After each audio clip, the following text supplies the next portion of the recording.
Hello, everyone, and welcome back to the Collegiate Show Matches, brought to you by AVGL here at Dreamhack Denver. And I'm here with Storm, also known as With, or maybe Game. You can call me Game. You can call any of these Game with Storm. No, but Storm, how are you doing today? Doing well, man. Yeah. You know, I got to test out my observing skills in the last game. Not too great, to be honest. So I'm glad to be back here and, getting into the action. I actually get to see and talk about these teams. Well, I forgot completely to make fun of you during that match for your observing, so we're going to have to do that to Hirix this time around. But I got to tell you, I feel a lot better myself. Something about just where I'm sitting just feels a whole lot better. So I'm hoping that this game is even more exciting than the last one. And I'm not going to be able to make fun of either of these schools for their food because I don't know anything about it. And truth be told, I don't know anything about the School of Mine's food either. But we're going to find some things to make fun of these teams for. Like maybe here's one for you. The smell from Greeley, I think, really is just blowing over from Fort Collins. That's the first one I'm going to lead with. Where's the booze? No, yeah. Well, I mean, take a look at our matchup. Colorado State, Boise State. I don't really know anything about either of these teams in particular. Don't really know a whole lot about a lot of these teams, but, Colorado State, another Colorado team, obviously. Yes. It's something I kind of want to bring up. First game compared to the second game, how different that was. We had a 4-0 compared to a very close series, so hopefully we get more of the latter there. Yeah, and I'm curious because what I do know about Colorado State is that they, for a while now, have had a pretty prolific esports club and scene. They've got, if not the largest esports club in the collegiate world, they've definitely been up there. And so I think that they definitely have a pool of players that they can take from. I don't know how serious they are coming into this, just without having that back knowledge. And I definitely don't know that much about Boise State. I should have done my homework. But I know that they have dabbled in Overwatch over the last couple of years. Yeah, I've seen their name pop up in certain places. I just haven't actually been able to see them play. So yeah, and talk about the seriousness of these matches. I mean, of course, they want to, it's a grudge match. They're here to get the W and whatnot. But you got to kind of wonder about some of the, the picks that come to the table for some of these teams. The comfort picks, I brought it up earlier, comfort picks versus the meta picks and what works for some of these teams. So yeah, that's kind of a big question mark, I think, for moving into a lot of these matches. I feel personally it kind of rings true with the amateur scene as well, to where do you play your comfort picks, do you play your meta picks?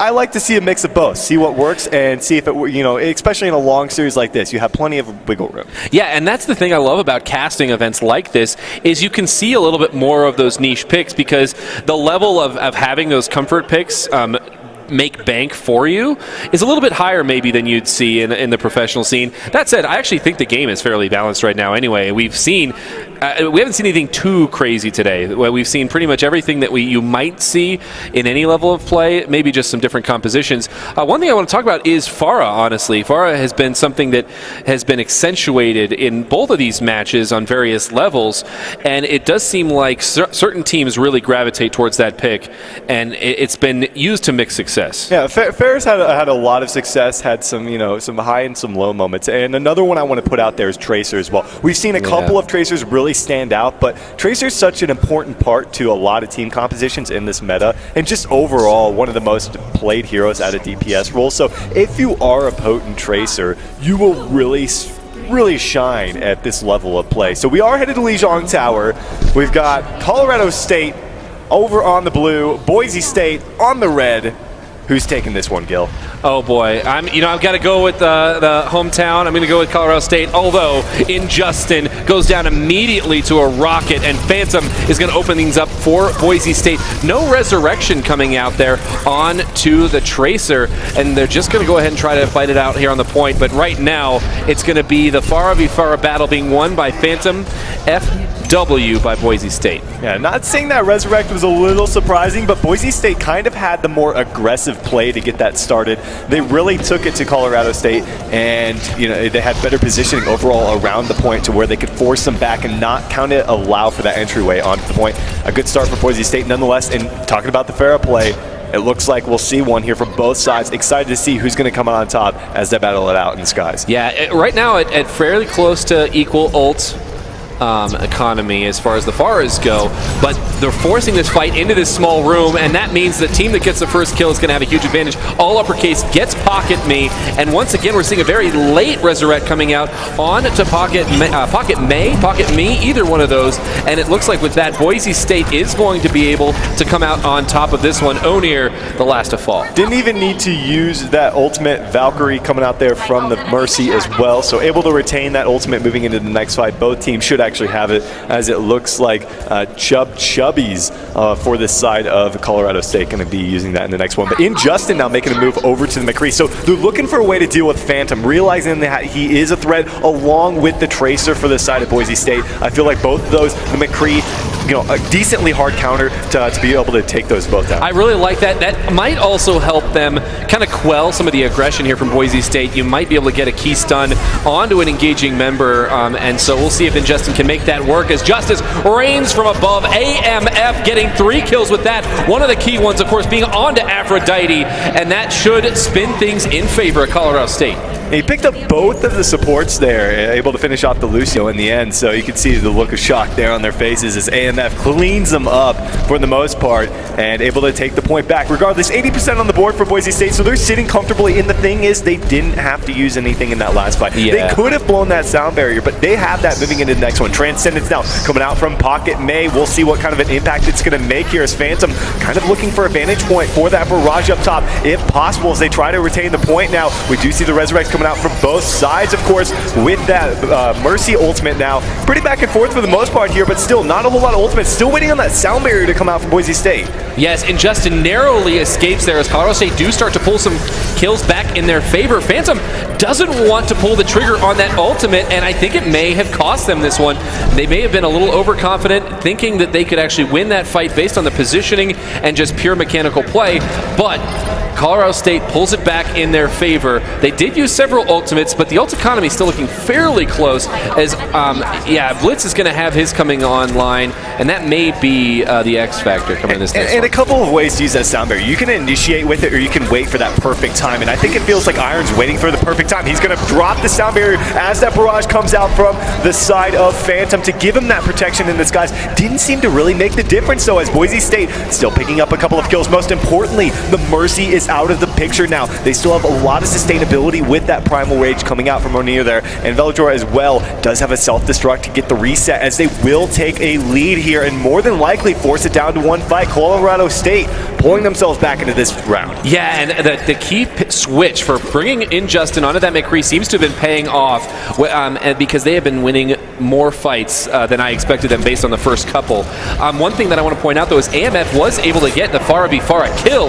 and it's actually forced Boise State off of that pick. Phantom now on the Genji gets the first kill on Injustin. And they got to pull this back right now. We're in overtime here. They still have a Primal Rage to use from the Winston. Pulse Bomb connects as well from Boise State to find. Both supports are out of the picture for Colorado State. Boise State, this is exactly what they needed. They just need to take care of this Primal Rage to Winston. Looking to knock Phantom off the map, but he's going to keep his distance. He's going to stay safe. And Boise State pulling themselves back into this round and more than likely securing the point as long as they can get rid of this Winston. We'll see if they want to trickle in off of this. More than likely should just back off, but the Mercy going to go ahead and pop the Valkyrie. They want to keep in on this fight. They don't want to give it up.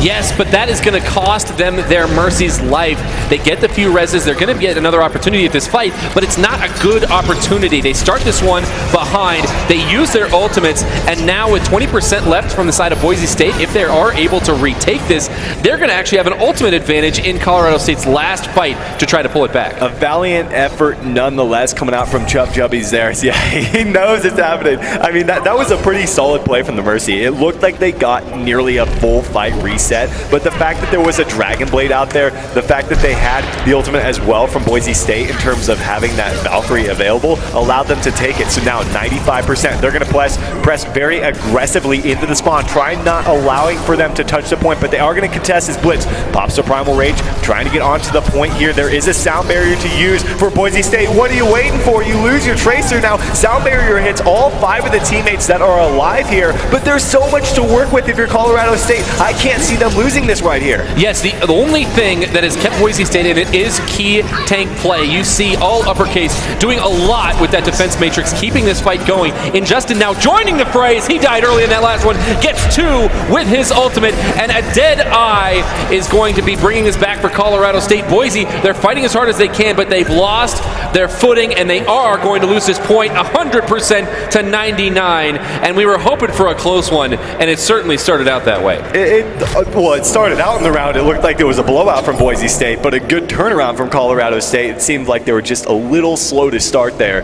And like you said, they pull it back and they take the first round, I'd say convincingly, even if it was 100 to 99, because they looked like the better team in the latter half of that match. Yeah, and I once again, it really did look like CSU, they got off on the wrong foot, but they immediately came back. And I think that they just needed to, get their heads into this game a little bit, and as soon as they made that swap onto the McCree, they felt comfortable with the tools that they had. They dealt with the tools that they were going against in Boise State. They were able to do it, and we're going to be seeing some very exciting action from both sides as both teams bringing the Junkrat. And that Junkrat going to be a valuable pick for both these teams, going to be providing a lot of damage, especially in this right corridor that we see here. Trying to find some picks early on, forcing out that Resurrect early onto a Tracer at that is actually going to be a good start for Colorado State. Although they are forced out as well. They lose their main tank. They're down 3, most specifically down the Mercy and the Winston. And Boise State off to a hot start. Can they pull this one back? AMF and Baby Diva trying to do their best, but I just don't think they have the number skill. In Boise State, they've got the Diva, they've got the Tracer, as if they can take care of this Genji, which they should be able to, but no, Mercy and Winston, they've died early, so they're back in the mix. They might be able to help get the reset. No, but AMF has actually did a great job of delaying here. They weren't able to stop the point from being taken in the end. So in this extended fight, they're going to need to be able to pull this back, but AMF is coming back with Dragon Blade. Let's see if the rest of his team can stay live long enough to make that worth it. It looks like they're not going to be able to. A nice pulse bomb, able to connect onto O'Near as well, and you see AMF making a smart decision to hold on to that Dragon Blade. No real reason to try to be the hero and move into that fight. It was pretty much already lost at that point. Didn't have any front line, didn't have any support at that, so he's going to retain that one. Hold on to it for the next fight. He's got to know, though, that sound barrier is starting to come up from Iron. So got to be careful. That's at 80%. It would be nice to see that Dragon Blade come out before that's actually available as they start to move in.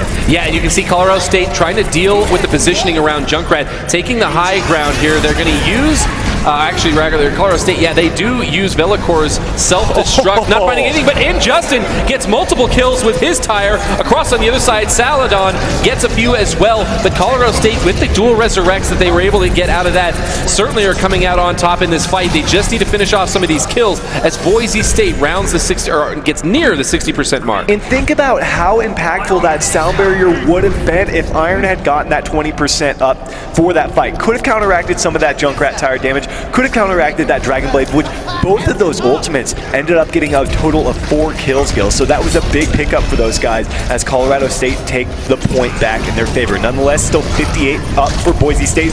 They do have a Valkyrie to work with as well. There's a charge in coming out from Blitz. Has the hammer down if he needs it right now. He's going to be able to hit AMF here. He's laying on the ground flat. A nice pulse bomb sticks from the Tracer as well. And this is Boise State cleaning it up. They do indeed. A great Earth Shatter, giving that one over. Big shout out to Blitz for that one. And in these chaotic fights, it does make it, I'm not going to say easy, but very important to get those Earth Shatters off, especially when you're facing off against O'Near on the Winston, and they were able to make that work this time, and that means they're going to tick up towards the latter half of this game. And Saladon, by the way, getting another couple of kills, and it's so difficult to work against that Junkrat in this choke point. And both teams expending their sound barriers in that fight, and that's very crucial given we're down to about 13% remaining for Boise State. And the fact that Colorado State is still losing players this late is not good whatsoever, because they're not going to have those guys. And O'Neal, what are you doing, man? Self-destruct is out. He's not allowing them any entry to the point,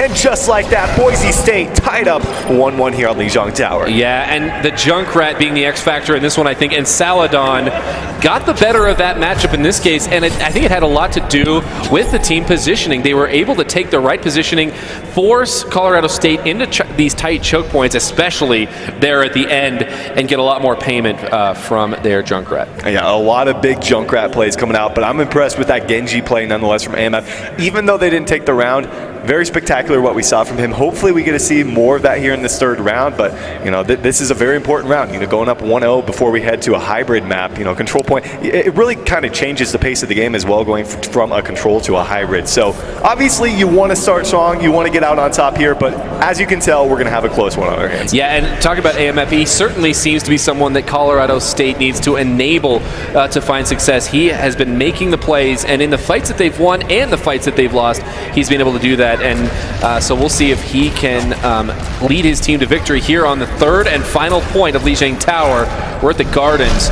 Koi Pond of Death underneath them, and we're going to see McCree versus Farah in the Farah v Farah matchup. I really like this Injustin McCree pick because it worked for them in the first round against that Farah. It was against a Farah Tracer. This time around we see Saladin on the 76 as well, but I still think that's a smart pick at that. He'll just have to be very wary about that line of sight up against the 76 here. But right away, we do see a D.Va out of the mech, taken down, gets back up, of course. So really back and forth, but Colorado State, they've got the numbers narrowly. It's a 4-on-4 on the point, and that locked and loaded for this Barrage. Looking for the Farah up top, finds him with the help of the McCree. That's what I'm talking about. Barrage coming about halfway off the ground, not all the way up there. Still, Gil, anybody's fight to take. It is indeed, and I'd like to say that CSU has been able to fight this one back, but it looks like Boise State are starting to solidify here. One of the key parts of that fight is AMF did go down. AMF, by the way, during that fight, focusing so hard on his opponent of Phantom FW, and he was able to get off a lot of rockets. Not able to secure the kill, though, as Chubby's, or rather his opponent Aphrodite, kept him alive. Meanwhile, Phantom was getting a lot of work done on the ground. Important to note, there's a lot to work with in this next fight. Iron has his sound barrier. Pocket Mate doesn't, so if they can force this fight before that's available, that's going to be big. We'll see, though he already boops him off the map, so 2 down for Colorado State. Gotta pull back, you're just going to feed more of that ult charge. No reason for Boise State to really unveil anything in the remaining part of that fight. They do get out the Resurrect, but that should be reset by the time they get back in. So Boise State, off to a hot start. They are indeed. Good job solidifying on the point. Colorado State, they're going to have to regroup here. They've got the Deadeye, they've got Chubby's ultimate as well, and they're going to have a furious Monkey on the point in Onir. So he's going to be raging pretty hard if they need him to. They're going to go ahead and just try to, what they've been doing, going in through this left side here. Crucial for Injustin to find something early on as his tactical visor comes down. That means he's going to kind of have to hide himself. Sound barrier to mitigate that damage, but Pocket Mate already taken down. A nice Primal Rage, able to knock him back, but he can't even find his feet. He gets the kill there, despite the concussive blast coming out there from the Farah to knock him back. A nice pickup for Injustin, but still, it's Boise State pulling back. A Barrage up top. Phantom trying to pull through for his team, picks up a double kill, picks up 3 for himself as he finishes off Chubby's, and Boise State 73% and counting, one fight to determine the victor. Aphrodite, MVP of that fight, got in, got the double resurrect off, and that brought back the key members of Boise State to be able to then finish off the fight. And of course, as you saw, Phantom FW, he's showing that he can play Farah too, as it turns out. It's not just AMF's game. Certainly seems to be the case. Boise State really taking it to him here on the bridge, knowing they have the advantage. The boot comes out. It's Phantom picking off the Zenyatta pick, which ultimately would have helped counter him on the ground, though. It's Saladin with the 76. He doesn't even need the tactical visor. Should be able to clean this one up. It's going to be the Monkey going down here. Overtime should take down in a matter of moments. Gil, he's going to get the reset. No, he doesn't even get back into the mech. And Boise State taking the 2-1 on Lijiang Tower. 2-1 in another close match, although that last point, Boise State seemed to have CSU's number. And once again, calling out the play, a few key plays there that we talked about. But Phantom FW with the dunk. Yeah, definitely dunked on Colorado State in that first map. Let's see which one it was. I think this was the 3-piece for himself, if I'm not mistaken. Yep, the Barrage coming out and finishes it off with another kill in the air. So great play overall. Boise State taking that not convincingly. I mean, that was very close indeed. And, it's going to be, I believe, Colorado State's map pick as we head to hybrid. Yeah, and one thing that I've noticed when I'm just in what we've been seeing here is we talked a little bit about the McCree pickup from the side of Injustin. And I think that it has worked, but what we've seen from the opposition in multiple points there is they've been putting a lot of pressure onto him in the back line. We've seen Winston's diving in there and getting on him, and the times that they've been able to win these fights are actually when they draw out those resources. If you're going to dive onto a single character, as long as McCree stays alive for an extra 5-10 seconds, that means maybe you can make something work on the other side of the fight. Whereas when Justin is diving in and actually just dying much sooner, it means that their focusing is working. And that McCree really worked well on Night Market in particular when it was up against the Pharah and the Tracer. But once Saladon made the move over to the Soldier 76, it was a lot harder for him to try to match up against that Pharah because the 76 always had his number, like you had mentioned, and it looked pretty good from him. Saladon, very impressive performance there in the third round. Well, we're going into Hybrid next, and CSU's down 1-0. We talked about kind of the pacing differences between these two different map types, and what I'm going to be looking for from the side of CSU here is to slow things down a little bit. We talked about the fact that AMF, when he was enabled on that Pharah, when he could make some plays happen, and even on the Genji, he was able to make those plays. I want you to slow things down and put him into very strategic positions to make the fights in favor of CSU. Yeah, very interested to see what map Colorado State actually wants to head to for the second one here, because, like you mentioned, slowing the pace down in the map kind of going to be a little important. I'd like to see something like probably a King's Row, something that might be quite familiar with. Maybe I feel like even that map can be very quick pace. Maybe something like a Hollywood. Hollywood can oftentimes be a slow start for some of these teams. Yeah, one thing that we did see a lot on, or we saw on that second point here as well, that we might see on King's Row again, is a repeat of the Junkrats. We've seen actually two heroes that we didn't see a lot for a while, of Junkrat and Roadhog. We've seen them come out on King's Row, so I wouldn't be surprised if maybe we see that or the 3 tank coming out from one of these squads or both. Yeah, that's the real question here, and what Injustin wants to bring to the table here. It seems like McCree is something he's able to bring to the table and it looks pretty good, but if he has to go up against the Soldier 76, he could find himself kind of lacking in that department. So we'll see kind of that's the thing about Control Point. I mean, you see 2 or 3 heroes kind of amongst the DPS themselves. When you expand into some other game modes here,